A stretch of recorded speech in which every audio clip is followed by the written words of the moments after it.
This is a study of studies. This has shown that across many studies, people taking antidepressants do not notice a difference between sugar pills, which placebo pills, right? A pill that has nothing in it but sugar, except 15% of the time.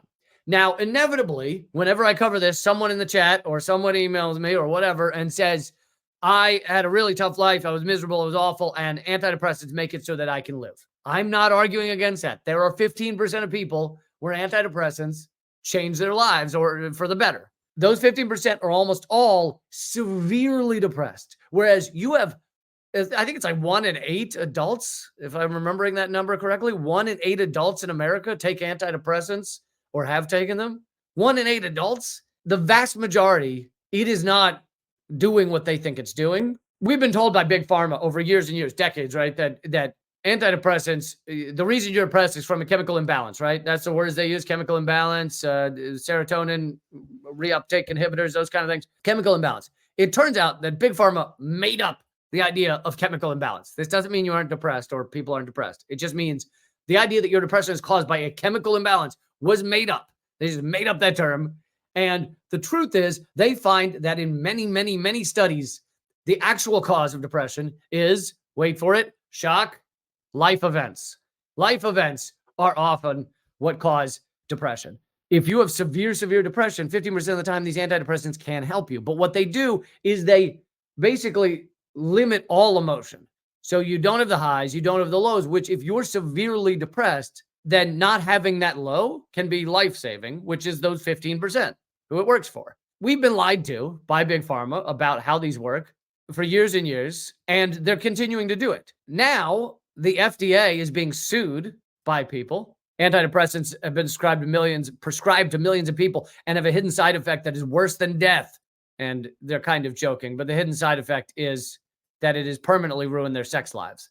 Meaning even when they come off of antidepressants, it still ruined their sex lives. Selective serotonin reuptake inhibitors, drugs like Prozac and Zoloft, began carrying a label telling users they may cause erectile dysfunction, low libido, vaginal dryness.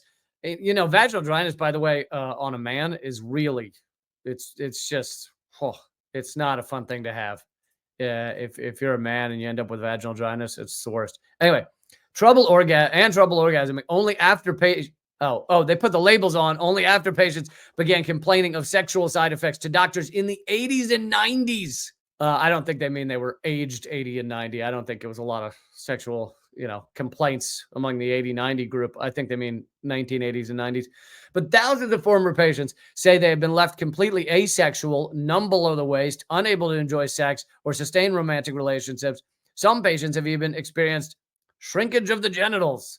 That's another thing that's not fun to have. On top of that, again, the idea that everyone should be taking antidepressants because of a chemical imbalance was invented by these companies to begin with.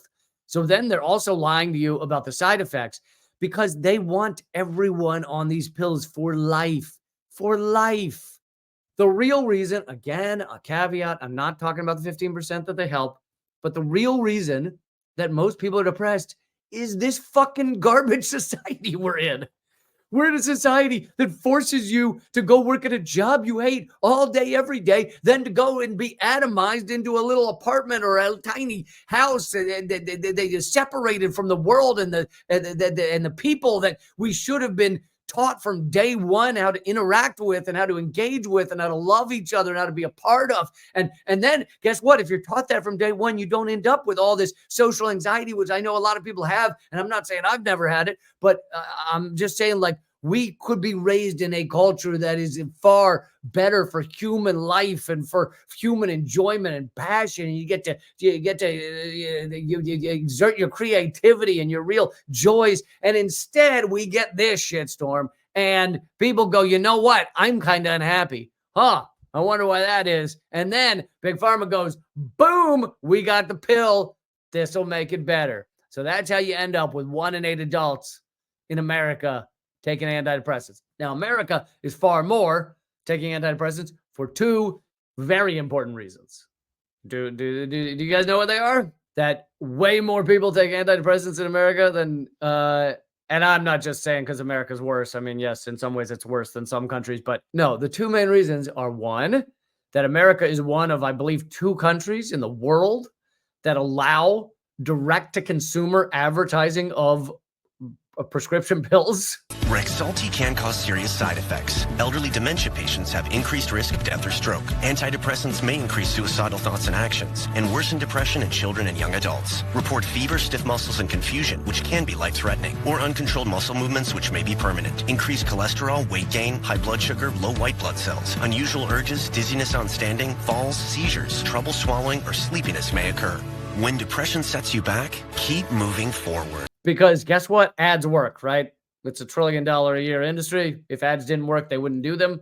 So when ads tell you to buy a thing or you want a thing, people go and they want a thing. When ads tell you to get pills, you go get pills. We are one of the only countries in the world with direct-to-consumer prescription ads. And number 2, there's most of these other countries, there's no money in telling everyone to take a pill that they don't need, or that won't help them in the right way, or that won't help them in the way they think, or that might help them in one way but will make their genitals shrink. There's no money in it.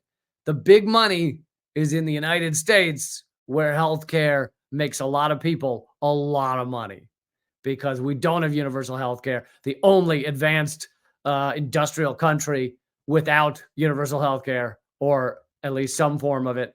So why would other countries push these insane pills on people if people aren't getting rich off them? There's no use to it. That is why the United States has 1 in 8 adults taking antidepressants. It's also part of the reason why we have an opioid epidemic and other countries don't. There you go. But yes, I believe the FDA, I didn't have that article up. The FDA is getting sued right now for basically allowing these antidepressants to continue to be pushed every day without some sort of caveats or warnings or things on the box or given to people.